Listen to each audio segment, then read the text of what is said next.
श्री राम नमस्कार। आज 11 अगस्त 2020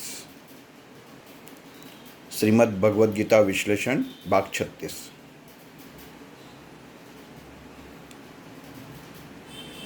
ज्ञान कर्म संन्यास योग, ये हम लोग देख रहे हैं, इसका विश्लेषण हम लोग देख रहे हैं।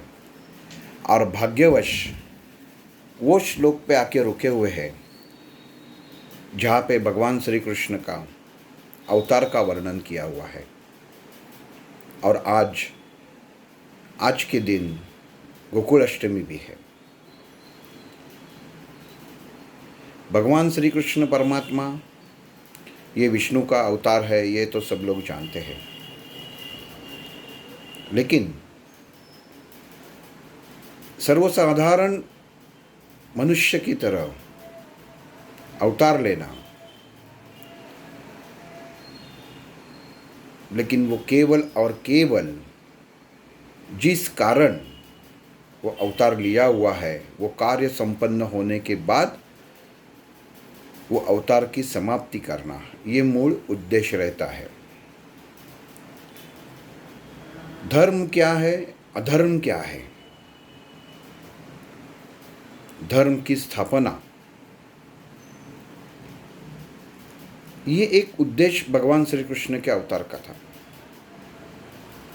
जैसे हम लोगों ने देखा कि जय विजय द्वारपाल को जो शाप मिला हुआ था, वो शाप से कंस को और शिशुपाल को मुक्त तो करना ही था, लेकिन धर्म की स्थापना और अधर्म क्या है, ये पूरे समाज को समझना और समझाना जरूरी था। पूरी महाभारत की घटना अगर हम लोग देखते हैं तो कभी भगवान श्री कृष्ण को ये अवसर आया ही नहीं कि धर्म और अधर्म क्या है ये सबको बताए। जिस दिन कुरुक्षेत्र में कौरव पांडव सेना अधर्म और धर्म एक दूसरे के सामने खुद के अस्तित्व के लिए खड़े हो गए, उस वक्त वो समय भगवान श्री कृष्ण ने ज्ञान देने के लिए वो वक्त सही समझा। केवल युद्ध भूमि ऐसे ही हम लोग गिनती, ये रणांगण, ये युद्ध भूमि की हो जाती है, लेकिन वास्तव में ये एक धर्म क्षेत्र है। वो हम लोगों ने पहले देखा हुआ है, उसका विस्तार से वर्णन मैंने पहले 1-2 भागों में किया हुआ है।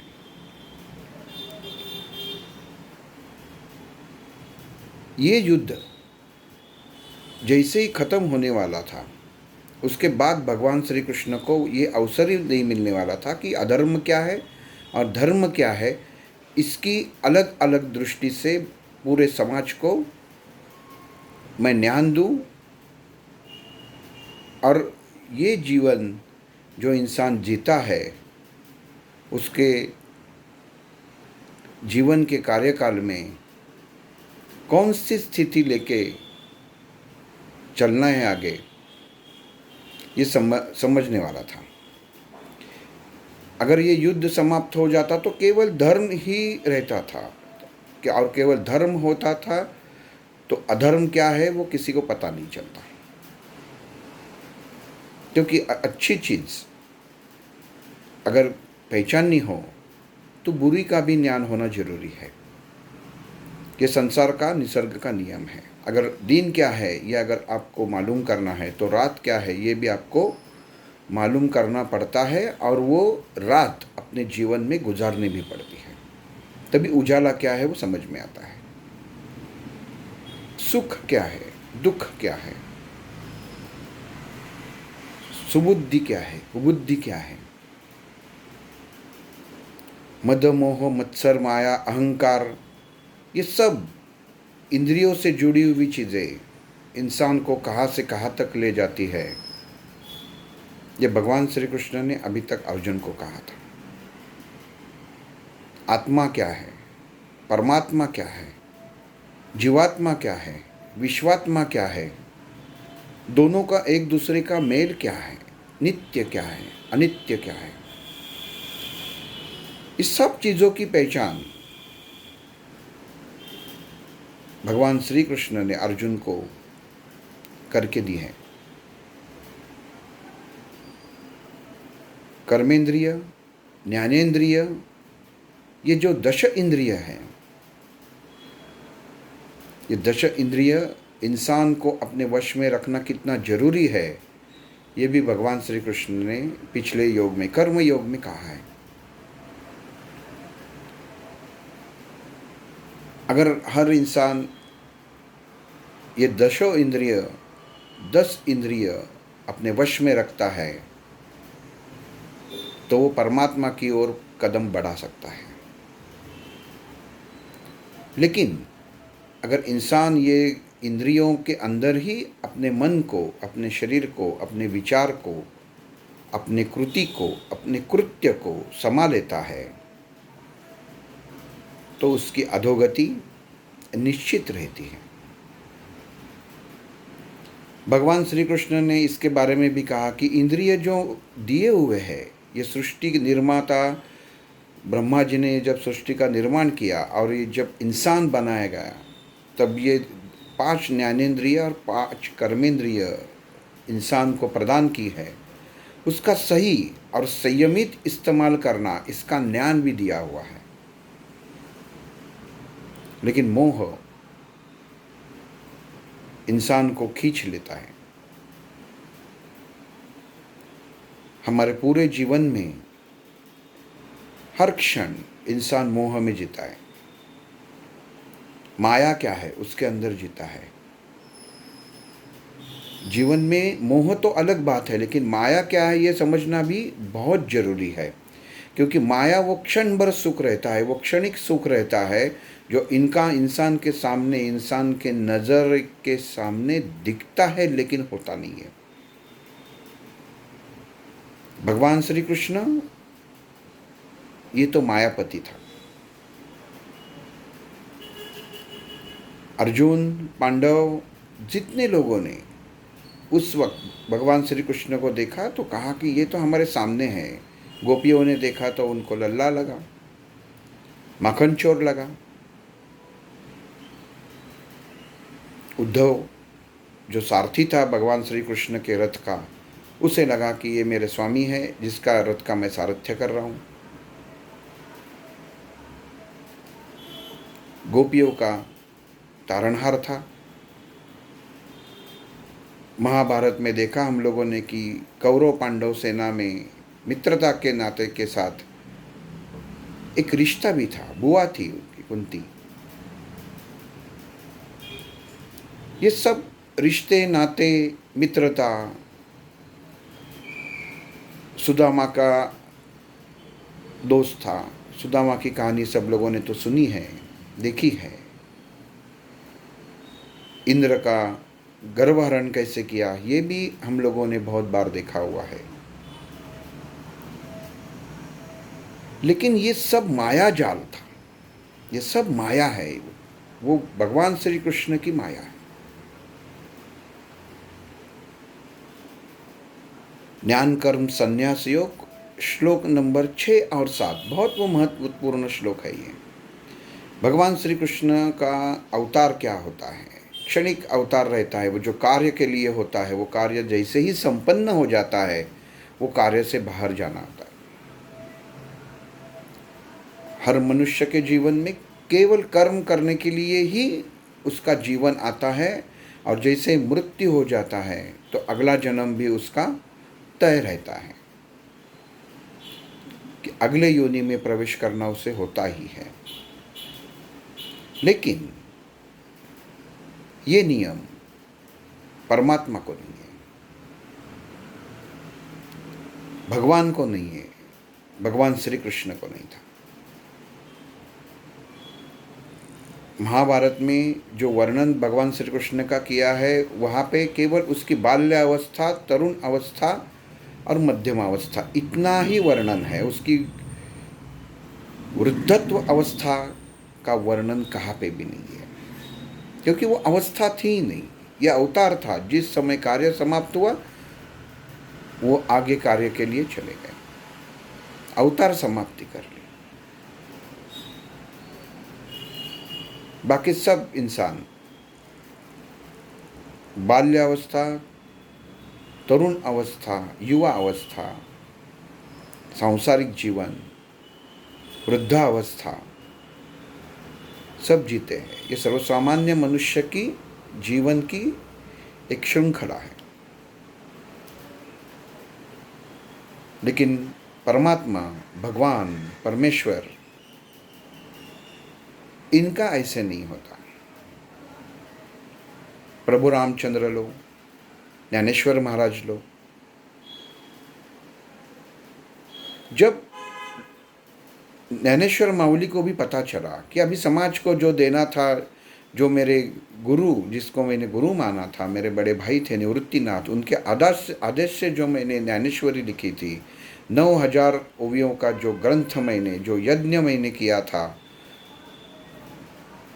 वो मैंने ये सर्वसामान्य लोगों को प्रदान किया। अब मेरा कार्य खत्म हुआ, समाप्त हुआ। उन्होंने ऐसे सोचा नहीं कि अभी जन्म लिया ही है तो क्यों नहीं थोड़ा मैं भी जी लूँ। हम लोग केवल एक ही सोचते हैं कि ज्ञानेश्वर महाराज ने अपने खुद के उम्र के हिसाब से बहुत ही बाल्यावस्था में समाधि ली। वो समाधि शब्द ये हम जैसे सामान्य आदमियों के लिए है, लेकिन वो अवतार समाप्ति है। काम हो गया, अवतार हो गया। जिस दृष्टिकोण से उन्होंने जन्म लिया था, जो भगवद गीता भगवान श्री कृष्ण ने कही थी देववाणी में, संस्कृत वाणी, देववाणी, बहुत मीठी वाणी, लेकिन सब इंसान को समझने में बहुत मुश्किल थी उस वक्त। इसके लिए ज्ञानेश्वर महाराज को जन्म लेना पड़ा। यही जीवन का एक सबसे बड़ा रहस्य रहता है। इंसान के सामने चीज़ें रहती है, लेकिन वो समझ नहीं पाता, और जब समझ नहीं पाता तो उसको ज्ञान का आकलन होता नहीं है। अच्छे अच्छी किताबें, अच्छे अच्छे ग्रंथ हर इंसान के घर में रहते हैं, लेकिन कोई शब्द का अर्थ मालूम नहीं होता, किसी वाक्य का स्पष्टीकरण मालूम नहीं होता। इसके लिए मन की रुचि उत्पन्न ही नहीं होती, और मन की रुचि उत्पन्न नहीं हुई तो वो प्रेम, वो भाव, वो जागरूकता मन में पैदा ही नहीं होती। विषय थोड़ा अलग है, लेकिन जरूरी है, बताना जरूरी है। ये अवतार क्या है, इसके लिए मैं बता रहा हूँ कि समाज को उस वक्त के ज़माने को भगवान श्री कृष्ण ने दी हुई गीता संस्कृत भाषा में थी, तब लोगों को समझ में नहीं आ रही थी। केवल जो पंडित थे, ब्राह्मण पंडित उस ज़माने के, केवल वही जानते थे। लेकिन उस समय का समाज इतना अलग था कि अस्पृश्य लोगों को सामने नहीं आने देता था, उनको ज्ञान प्रदान नहीं करता था। वास्तव में अस्पृश्य ये कोई जात नहीं है, मन की अस्पृश्यता ही केवल काम करती है। कोई भी इंसान कितना भी ज्ञानी हो, लेकिन अगर उसके अंदर इंसानियत नहीं हो तो वो ज्ञानी कहलाने के लायक ही नहीं है।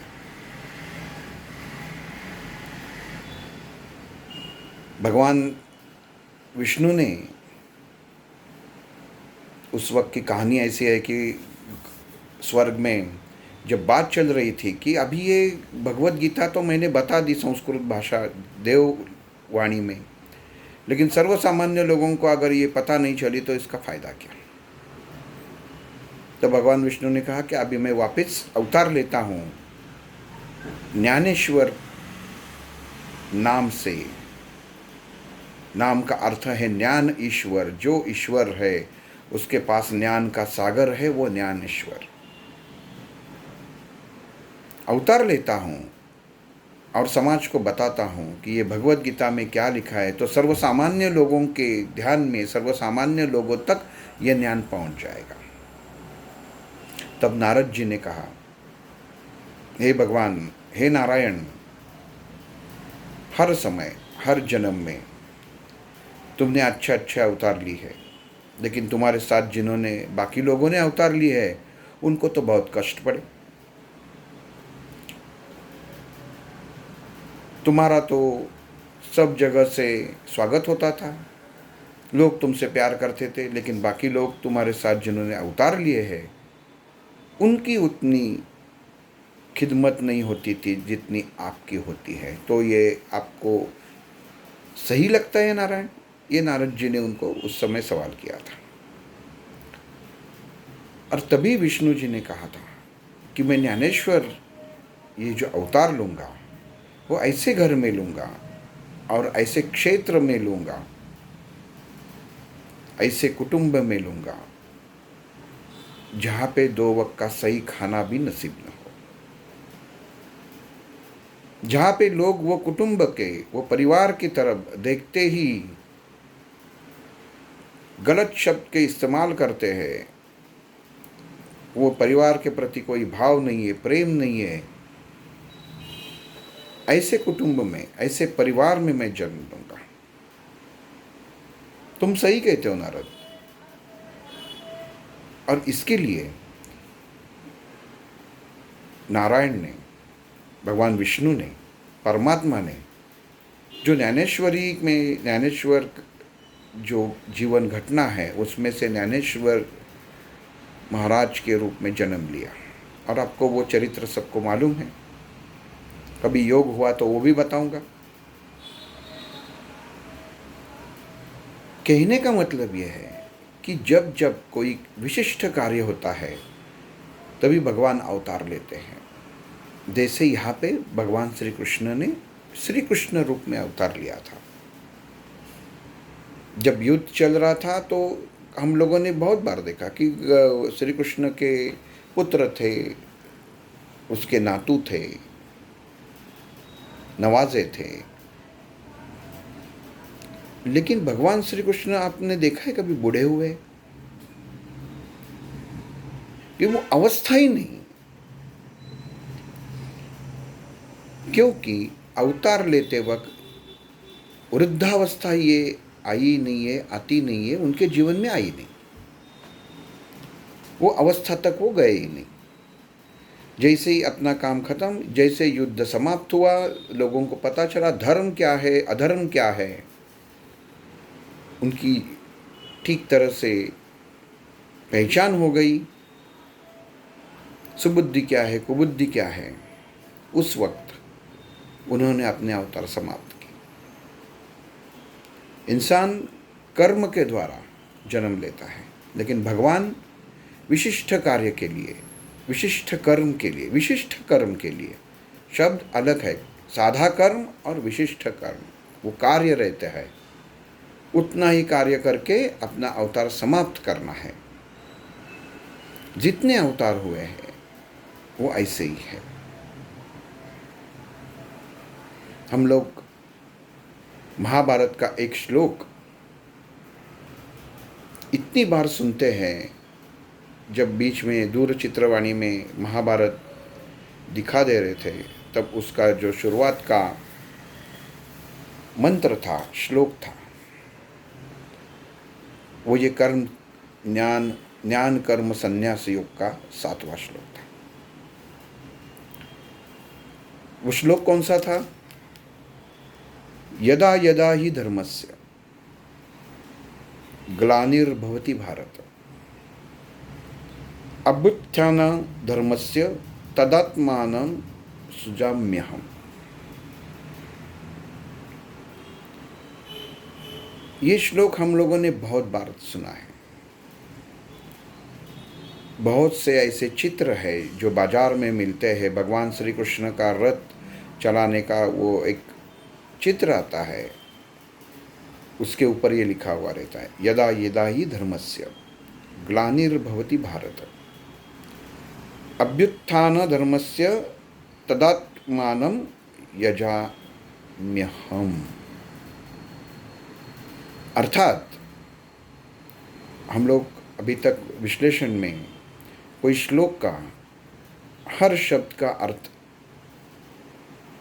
समझा नहीं है, पढ़ा नहीं है, केवल वो श्लोक क्या कहना चाहता है, उसका अर्थ सर्वसाधारण क्या है उतना ही बताया है। लेकिन ये ऐसा श्लोक है कि उसका हर शब्द हम लोगों को मालूम होना जरूरी है। भगवान के मुख से आया हुआ है। यदा यदा ही धर्मस्य, यदा यदा इस शब्द का अर्थ है जब जब, यदा यदा जब जब, ही यदा यदा ही शब्द बीच में है, ही का अर्थ है निश्चित।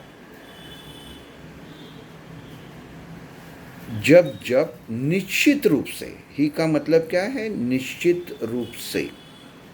धर्मस्य, धर्म, धर्म का, धर्म से इस शब्द का अर्थ है।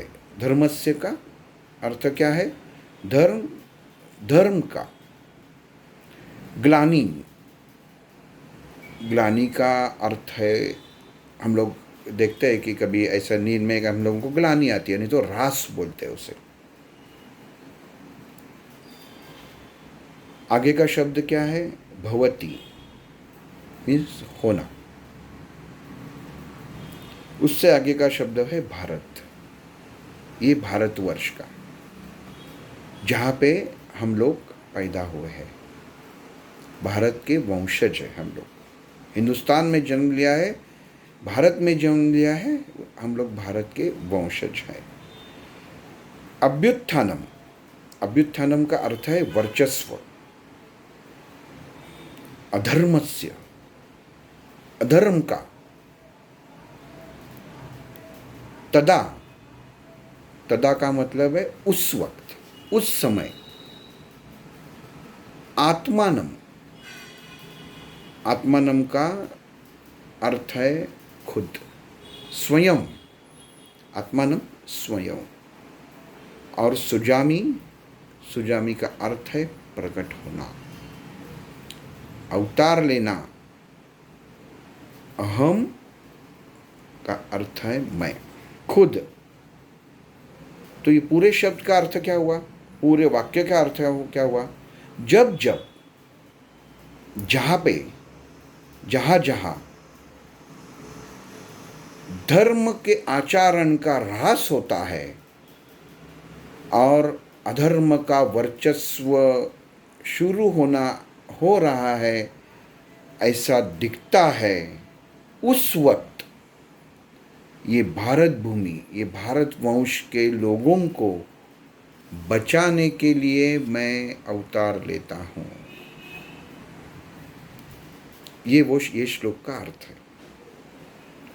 यदा यदा ही धर्मस्य, जब जब, धर्मस्य, धर्मा का, धर्म का। जब जब ये भूमि पे अत्याचार हुए हैं, ये जब जब भूमि का ह्रास हुआ है, तब तब मैंने ये भूमि में जन्म लिया है, ऐसा भगवान श्री कृष्ण खुद भगवद गीता में ज्ञान कर्म संन्यास योग में श्लोक की संख्या 7 में बता रहे, जो हम लोग सब बहुत बार सुनते हैं, देखते हैं,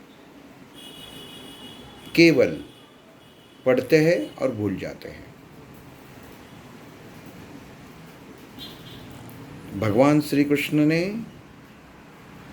अर्जुन द्वारा ये पूरे समाज को ज्ञान दिया है। कर्मयोग में हम लोगों ने देखा कि सुबुद्धि क्या है, कुबुद्धि क्या है, ये सब बताया। फिर भी इंसान ही ऐसी है, इंसान की सोच ही ऐसी है कि वो किस वक्त क्या सोचे, क्या करे, ये पता नहीं चलता। और जब भगवान को लगता है कि इतना ज्ञान देने के बावजूद भी, इतना समझाने के बाद भी इंसान सही रास्ते पे नहीं जा रहा है, सही रास्ते से नहीं चल रहा है, तो जो अवस्था उस वक्त की निर्मित होती है, निर्माण होती है, जैसे ये महाभारत में धर्म और अधर्म का युद्ध था। लोगों को मालूम नहीं था, वो धर्म अधर्म का ज्ञान देने के लिए और धर्म की स्थापना करने के लिए अवतार हुआ था। वैसे भगवान श्री कृष्ण, परमात्मा, विष्णु, महाविष्णु अवतार लेते हैं। मनुष्य के जीवन में हर इंसान रोज एक नया अवतार लेता है। उसका हर पल, हर क्षण एक अवतार रहता है।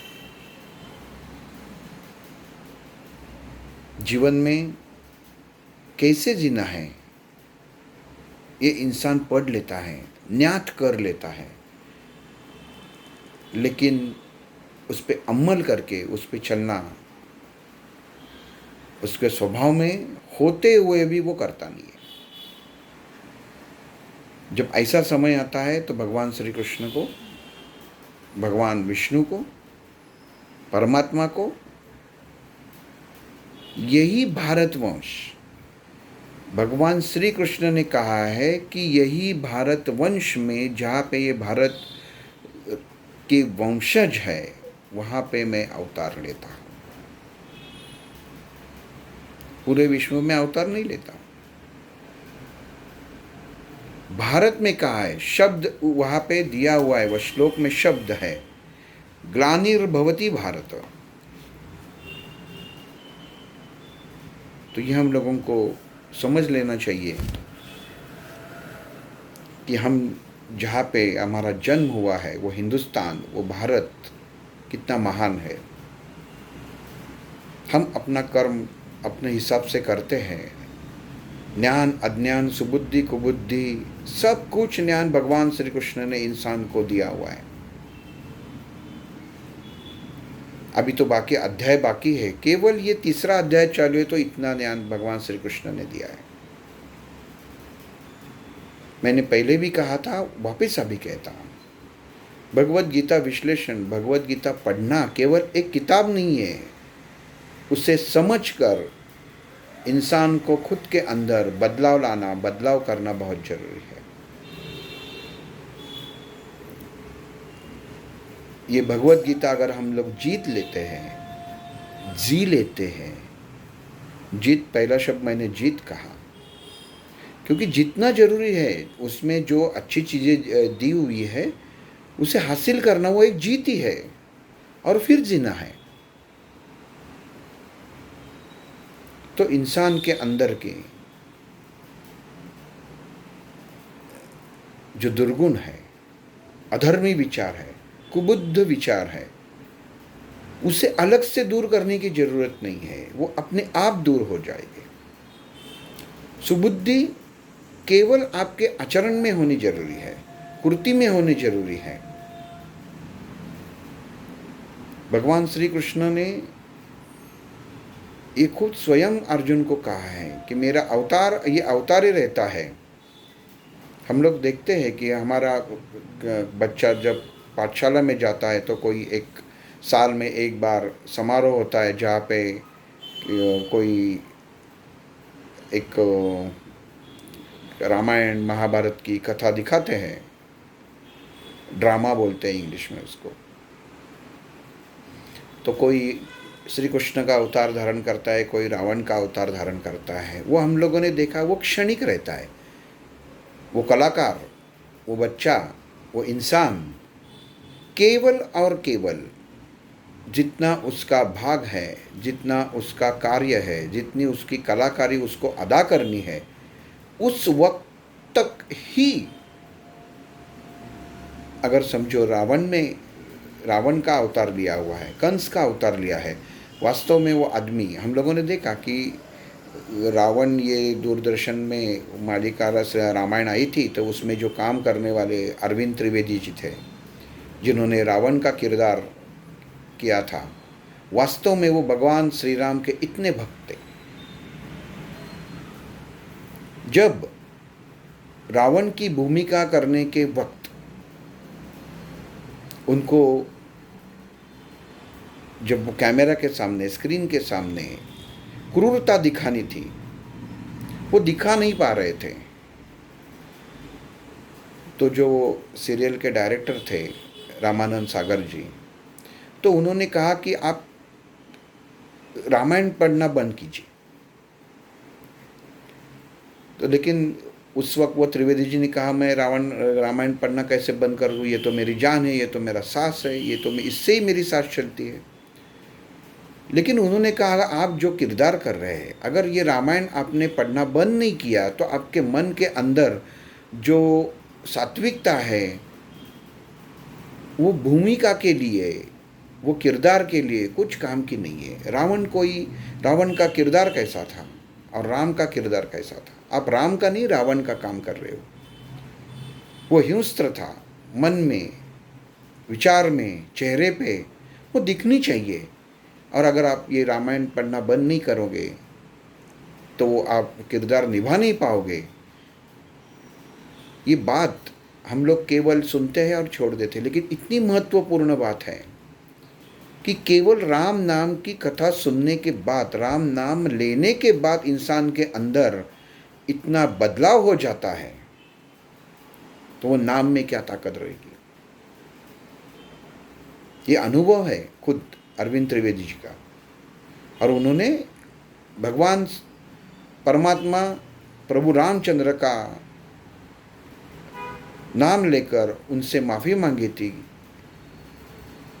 कि आपके जीवन चरित्र का एक हिस्सा बनने जा रहा हूँ मैं, लेकिन उसके लिए मुझे कुछ क्षण के लिए, कुछ पल के लिए आपको अलग करना पड़ेगा। ये समर्पण इसे कहते हैं। मन में रहता है लेकिन कुछ क्षण के लिए, तभी ये जो उन्होंने बाद में भूमिका निभाई उसको अवतार कहते हैं। क्षणिक उतना काम किया, जैसे ही रावण का किरदार खत्म हो गया वापस वो रामायण में डूब गए।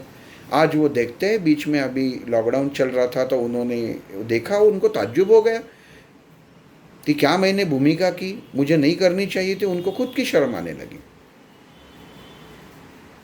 जब आदमी वो भूमिका में घुस जाता है तो वो आदमी आदमी नहीं रहता। जो भूमिका जिसकी वो निभाता है उसके सब गुण उसके अंदर आ जाते हैं।